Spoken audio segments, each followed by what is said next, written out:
तो आपको ये बात तो पता ही होगी कि पहले के समय में यदि किसी को मेंटल लेवल पे कोई प्रॉब्लम होती थी, मेंटल हेल्थ खराब होती थी, तो परिवार वाले, आस-पड़ोस वाले फ़ोर्सफुली उसको झाड़-फूँक के लिए लेकर जाते थे कि कहीं कोई भूत-प्रेत तो नहीं, हवा-विहार तो नहीं, है ना? और बहुत ज़्यादा स्टिग्मेटाइज़ था, अभी भी है। अभी भी वो टैबू लगा हुआ है कि ये इंसान कहीं वीक तो नहीं है, कमज़ोर तो नहीं है, इसके साथ क्या समस्या हो गई है और इसलिए अभी भी ओपन अप नहीं हो पा रहे हैं लोग। तो ये तो हैं अवधारणाएँ जो अभी तक हमारा देश डील कर रहा था। अब नई अवधारणाएँ भी पैदा हो रही हैं और वो नई अवधारणाएँ क्या है? ChatGPT as a therapist. आजकल लोग एआई बॉट्स और चैटजीपीटी पर जा रहे हैं अपने मेंटल हेल्थ से रिलेटेड समस्याओं के समाधान के लिए। देखो, झाड़-फूँक की तुलना में चैटजीपीटी बहुत अच्छा है। लेकिन ये आपका ट्रीटमेंट कतई नहीं है। जैसे झाड़-फूँक ट्रीटमेंट नहीं है, वैसे ही चैटजीपीटी भी ट्रीटमेंट नहीं है। आपके अवेयरनेस में मदद कर देगा, आपकी प्रॉब्लम अंडरस्टैंडिंग में मदद कर देगा, आपके नॉलेज को एनहांस कर देगा।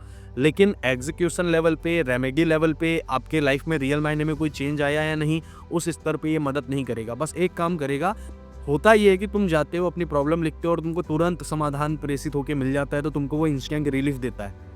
वो सिर्फ इस स्तर पे है रिलीफ, ग्राउंड रियलिटी से उसका कोई लेना-देना नहीं है और इस चक्कर में तुम बहुत दिनों तक इसी में उलझे रह जाते हो और तुम्हारी रिकवरी और ट्रीटमेंट डिले होता रहता है।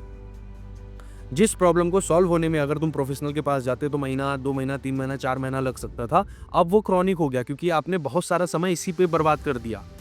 कोई समस्या नहीं है, तुम चैटजीपीटी पर जाओ, अपनी प्रॉब्लम के अंडरस्टैंडिंग बैठाओ और अब इस अंडरस्टैंडिंग के साथ प्रोफेशनल के पास जाओ। एटलीस्ट तुम्हारे पास भी कुछ है कि तुम बात कर पाओगे। तुमने प्रोफेशनल का समय बचाया, बहुत अच्छी बात है।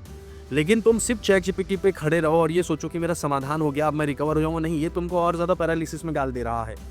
मेंटल लेवल पे तुम सीख गए, जान गए, अब तुमको गिल्ट हो रहा है कि अब तो मेरे को सब पता है, क्या करना है, क्या नहीं करना, फिर भी नहीं कर पा रहा हूँ।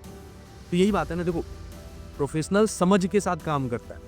वो एडमिनिस्ट्रेशन कहाँ करना है, वो प्रॉब्लम यही है ना कि हम सबको अगर दवाई पता चल गई ना कौन सी बीमारी की कौन सी दवाई है, तो हम सब जाके डॉक्टर की क्या जरूरत, फिर जाके दवाई ले आओ, खा लो।